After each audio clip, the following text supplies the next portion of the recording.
तो दोस्तों आज हो गया 20 दिसंबर 2021। बिहार समेत देश दुनिया की बड़ी और ताज़ा समाचार लेके आए सिर्फ आप लिए। चलिए फाफर खबर शुरू करते हैं। उससे पहले आपको अब तक सब्सक्राइब ना किया हो तो फाफर चैनल को सब्सक्राइब कर दें, लाइक कर दें, शेयर कर दें ताकि इसी तरह की खबर आप हर रोज देख सके। चलिए शुरू करते हैं आज की पहली बड़ी खबर। प्रधानमंत्री नरेंद्र मोदी ने रविवार को कहा कि यदि देश के पहले गृह मंत्री सरदार वल्लभ भाई पटेल कुछ और समय तक जीवित रहते तो गोवा पुर्तगाली शासन से काफी पहले मुक्त हो गया होता। आपको बता दें कि गोवा की मुक्ति में देरी के लिए प्रधानमंत्री नरेंद्र मोदी का निशाना पूर्व प्रधानमंत्री जवाहरलाल नेहरू की ओर था। मोदी और उनकी पार्टी बीजेपी कश्मीर समस्या के लिए भी नेहरू को जिम्मेदार ठहराते हुए ये कह चुकी है कि यदि सरदार पटेल को इससे निपटने दिया गया होता तो बेहतर होता।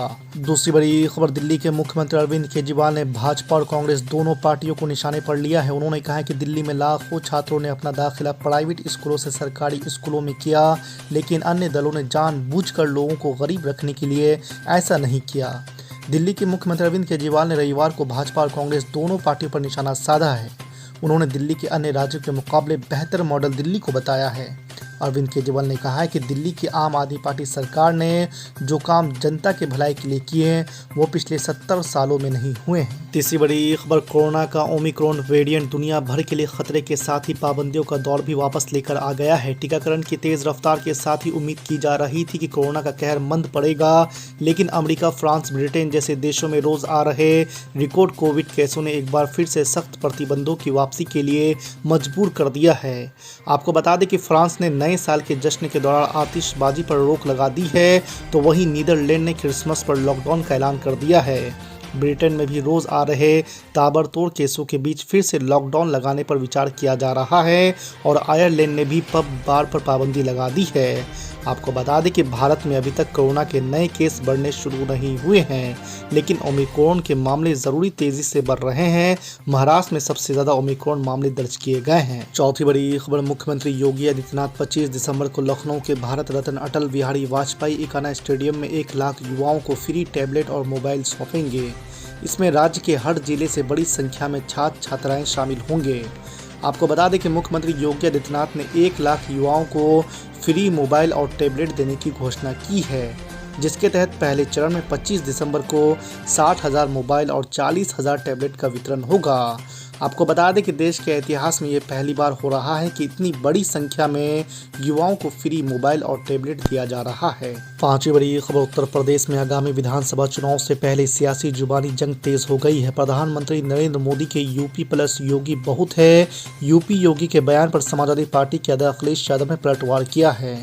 अखिलेश यादव ने कहा कि यूपी के सीएम योगी नहीं अनुपयोगी है। यूपी में नाम बदलने वाली सरकार है। जो दूसरों के दर्द को समझता है वो योगी होता है। छठी बड़ी खबर, हिंदू और हिंदुत्व के मुद्दे पर जारी राजनीतिक बहस को लेकर कांग्रेस नेता राहुल गांधी ने एक बार फिर बीजेपी पर हमला बोला है। राहुल गांधी ने कहा है कि हिंदू धर्म कहता है कि हर व्यक्ति का डीएनए अद्भुत है, जबकि हिंदुत्व का मानना है कि हर भारतीय का डीएनए समान है। यही दोनों में बुनियादी फर्क है। आपको बता दें कि वायनाड से कांग्रेस सांसद राहुल गांधी ने ट्वीट कर लिखा है कि हिंदू मानते हैं कि हर व्यक्ति का डीएनए अलग और अनन्य होता है, जबकि हिंदुत्ववादी मानते हैं कि सब भारतीयों का डीएनए समान है।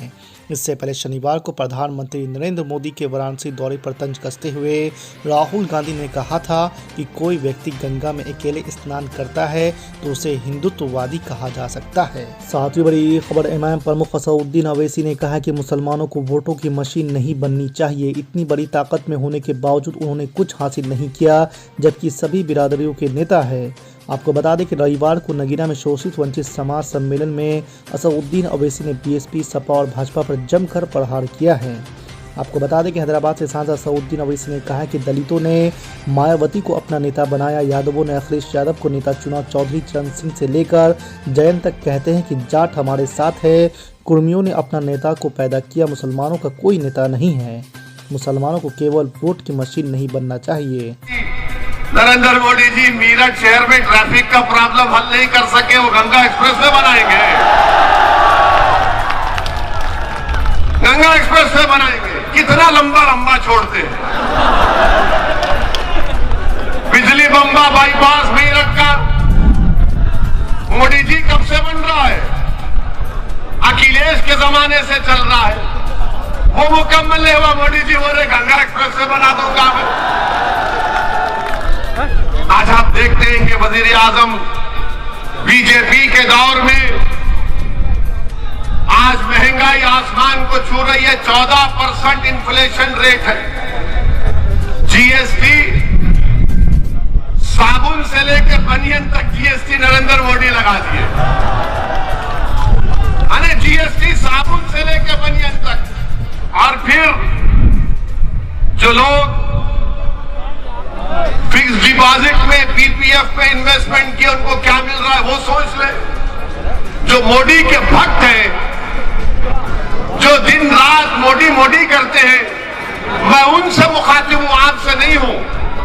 मैं उनको कह रहा हूं, शायद उनके कान में अगर मेरी बात पहुंच जाए तो उनके दिमाग के झाले साफ हो जाएंगे। और फिर खाना महंगा, तेल महंगा और आमदनी कुछ नहीं है। पेट्रोल डीजल की कीमतें आसमानों को छू रही है। आप बताइए, इतने महंगाई के दौर में गरीब आदमी 2 वक्त का खाना अपने बच्चों को, अपने माँ बाप को खिलाने के लिए परेशान है। मगर मोदी जी क्या कह रहे, मैं गंगा एक्सप्रेस से बना दूंगा, इतने 1000 करोड़ लगा दूंगा। अरे इन्फ्लेशन को कम कैसा करेंगे मोदी जी? कीमतें कैसा कम होगी वो बताइए ना। आपने बनियन पर जीएसटी, साबुन पर जीएसटी, आपने सब लगा दिया। क्या बचा बताइए? अब खाली सांस लेने पे जीएसटी लगना बाकी है। भारत के प्रधानमंत्री के पास इसका जवाब नहीं है। और फिर आजादी के बाद इतना फर्क आया है आमदनी के, इनकम इनइक्वालिटी में। अच्छे दिन की बात करने वाले कहां गए? बुरे दिन ही आ गए पूरे। नरेंद्र मोदी के पास इसका कोई जवाब नहीं है मेरे अजीज दोस्तों और बुजुर्गों। और फिर ये फेंकू है, मालूम मुझे, बोलने की जरूरत नहीं है। अब आप एक नया कानून ला रहे वजीर आजम कि बच्चियों की शादी 18 साल में नहीं 21 साल में होगी। बच्चियों की शादी 18 साल में नहीं 21 साल में होगी। अब आप बताइए, 18 साल के कितने लोग हैं यहां पर? हाथ उठाओ।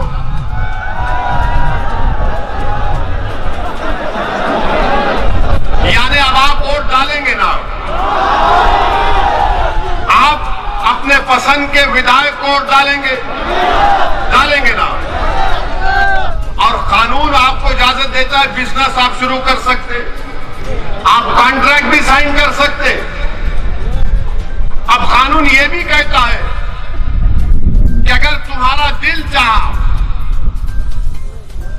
तो तुम किसी एक लड़की के साथ जिंदगी भी गुजार सकते।